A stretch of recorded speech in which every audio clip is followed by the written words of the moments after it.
She's beautiful. Why can't a woman like that find a man in Panama? Why she gotta come all the way here to Michigan and steal our Gino away? Because look at him. I mean, he's a babe. So after all this time, Gino has finally done a bald reveal. When she asked him to take his hat off for a picture, I thought for sure it was going to be glued to his head like Danny DeVito's hat from Matilda. Gino and Jasmine have finally gotten married, and Gino showed up to the wedding very prepared. He had a backup hat and a backup hat for his backup hat. Yeah, I got a new hat. But no amount of hats in his inventory will save him from the catastrophic marriage he set himself up for. We've seen people fight on this show a lot, but it doesn't get quite as bad as Gino and Jasmine. Did you say anything to provoke the fight? What did you say? Well, you heard me. And you are really asking me if I provoke her? Okay, let's put the knife down. Calm down. When we last left off, they had gotten into a huge fight because Jasmine found lipstick in Gino's car. Now, this could have been handled in a civil manner. They could have just had a calm discussion, but Jasmine handled it in typical fashion by summoning a demon from the ancient world to attack Gino. Take me out! Yeah, I'm dropping you off. I'm not exactly sure Gino is ready to face a lifetime of this wrath. I feel like it's going to be so much stress that he'll evaporate and all that's left behind is his little hat on the ground. So anyway, after the whole lipstick fight, Jasmine is now suspicious that Gino is cheating, so she goes snooping around his house and finds some things that he saved from his exes. This is from his ex-wife. Gino's 40th birthday, 40. Oh, to the man of my dreams. You made me so happy, and I'm so lucky to have you. Hang on a minute here. Is that little Gino I see in the background? Oh man, imagine if current Gino could tell little Gino what his life was going to be like. What would he think? So Gino claims that he forgot about this stuff, but I think it's more likely that he just wanted to save it and wanted to keep it hidden from Jasmine. But, you know, on the bright side, she finds his Spanish notebook, and she's been bugging him to try and learn Spanish for a long time, so at least he has been. Actually, I found in a notebook, apparently, I don't know, interested in Spanish, and the only word is in here is perras, bitches.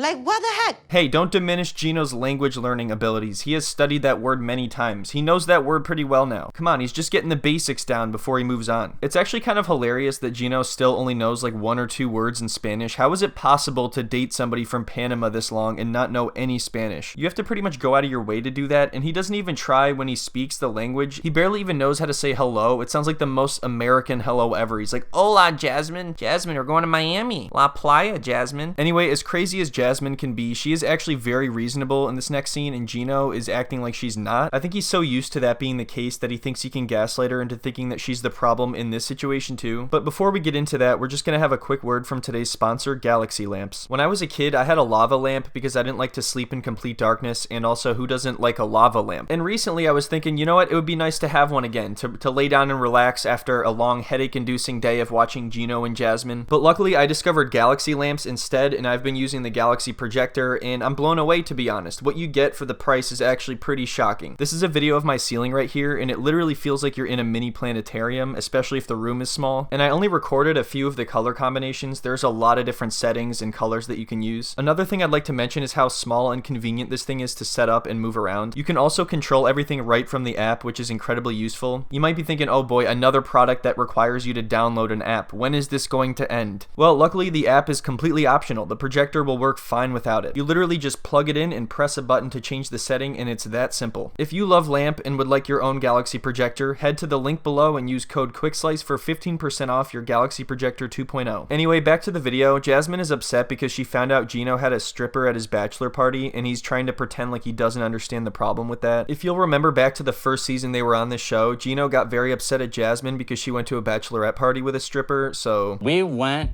to a strip club. I didn't even ask for any dances. Strip clubs are fun. I didn't touch any girls. You know, the fact that Gino is lying about this may add some credibility to Jasmine's cheating accusations, but who the hell is he cheating on her with? What kind of woman would risk facing Jasmine's wrath to get some Gino action? This is what Gino looked like before he met Jasmine, when he used to spend hours and hours a day on sugar daddy websites, and this is what Gino looks like now. I don't think I've ever seen such a profound frown. He pretty much has the same character evolution as Chuckles from Toy Story 3. This is a fun night out before you come. Why are you so upset about that? It's your freaking attitude all the What's time. my attitude? You careless. Like, oh, you got mad, you shouldn't. You shouldn't get Yeah, mad. you shouldn't be. Why are you upset? In my opinion, he is absolutely playing dumb here. They do not have the kind of relationship where it's cool to just go to a strip club. Now, Jasmine definitely hasn't been perfect. She had a really weird, close relationship with one of her exes, and she would even threaten to go hook up with him if she got into a huge argument with Gino. So maybe he's just doing this to get back at her in some childish way, but regardless, he's definitely lying. And lying to Jasmine, that's a terrifying thing to do. You lie to me, Gino, all the time. You're Lie to hiding you? things. Gino lying? No, it couldn't be. I don't want to marry you, Gino.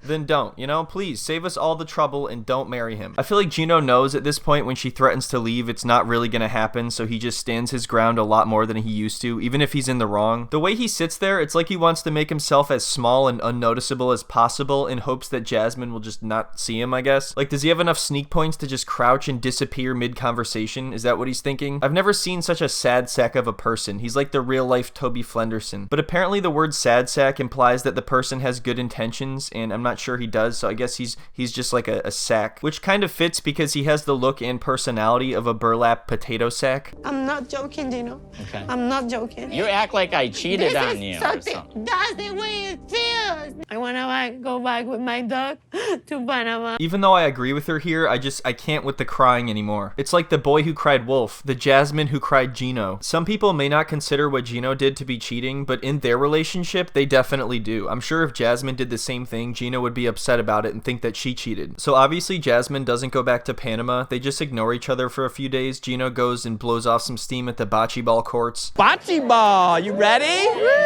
And then they finally sit down and have a conversation, and they make up, and Gino frowns, and Jasmine cries, and we all die a little inside. I really love you very much. Why? And I would never cheat on you, and I never have. And I never have. I don't want you to feel hurt. I don't want you to be sad. Well, you better get ready for a lifetime of sadness because you two clearly make each other miserable. I want you to be happy, excited about this relationship, and that we're going to get married. Imagine someone telling you they want you to be happy, and then they contort their face into the saddest expression a human being can possibly make. I think deep down, Gino knows that no matter what he does, Jasmine will eventually come crashing down on their relationship like the hammer of Thor. So after they make up, they decide to go bowling, and Gino orders a bunch of gnarly food. Seriously, the nachos look pretty bad. I thought John Taffer was about to run out and dump it over Gino's head. So while they're bowling, they talk about going on a pre-honeymoon. Yes, that's a thing apparently that they're doing. And they settle on going to Miami, which might have been a mistake for Gino because now Jasmine wants to move there. Woo! Miami, here we come. Miami! So on the cab ride on the way to the hotel, Jasmine finds out that the driver speaks Spanish and that a lot of people in Miami speak Spanish, so she's very excited about that. Do you speak Spanish? I do. Sí, es primera lengua. Ay, sí. What the hell was that laugh? Does Gino even know what the guy said? Ay, sí. Extraño mucho hablar en español. Este gringo de no habla nada en español y en 3 años no se ha preocupado por aprender. Hey, that's not exactly fair. Gino learned how to say bitches. I bet he brought his little Spanish notebook with him just so he wouldn't forget. I think it's hilarious that she just immediately starts roasting Gino to the driver. What are you guys saying, Jasmine? Are you talking about me? I feel like Miami is the place where I belong here in the United States. So anyway, then they go to the beach and they argue about Gino's family and the wedding for about 45 minutes. And then later on, Gino plans this whole romantic dinner for Jasmine, but she just ends up roasting the shit out of him and giving him a bunch of backhanded compliments, and then he makes a frowny face again and starts crying. I'll be honest, I never dreamed the man of my life, my partner, someone like you.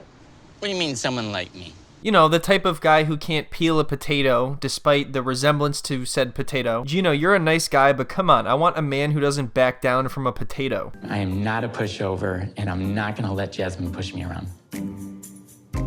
Peel the potato. Okay. Jasmine will randomly do this kind of thing just to make Gino feel bad, and then she'll pretend like she doesn't know why he's crying or why he's upset. These two constantly treat each other horribly, and the scary thing is they eventually want to bring Jasmine's children into the mix. I think it would be horrible for children to be around them in their crazy relationship. I was always more attracted kind of muscular guys.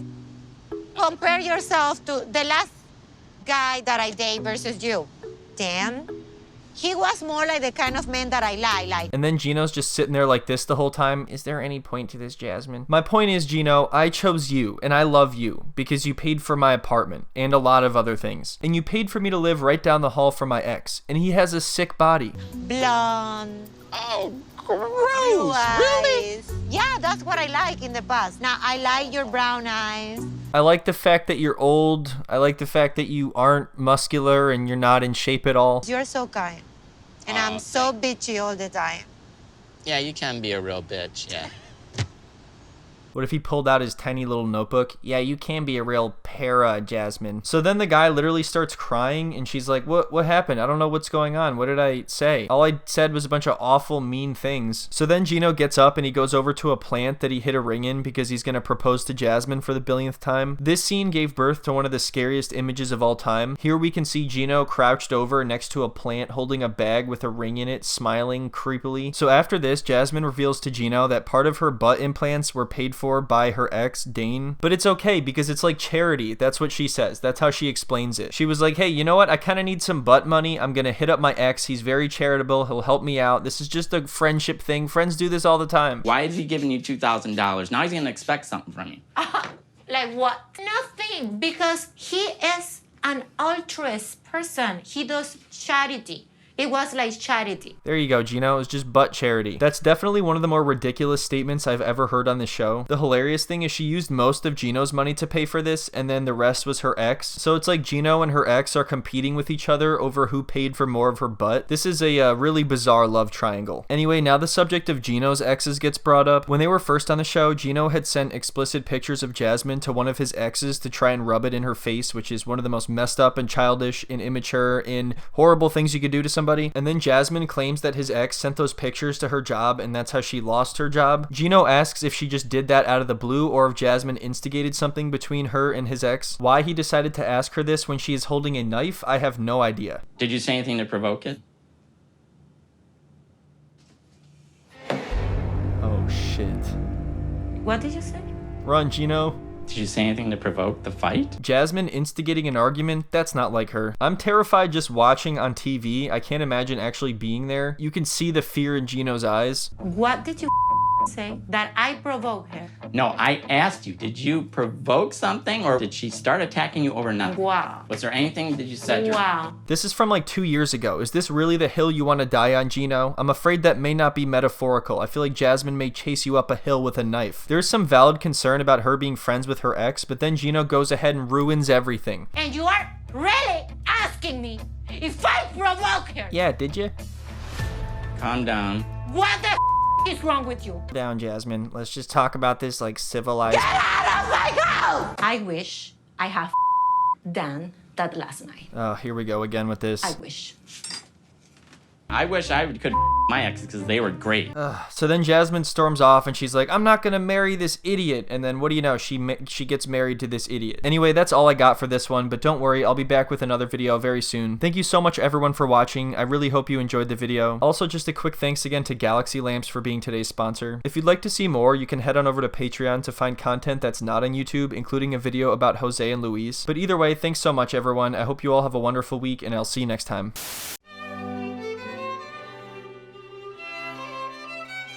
So I'm sorry that I upset you. From what I was saying, I didn't mean to upset you. Bitches. Like, what the heck?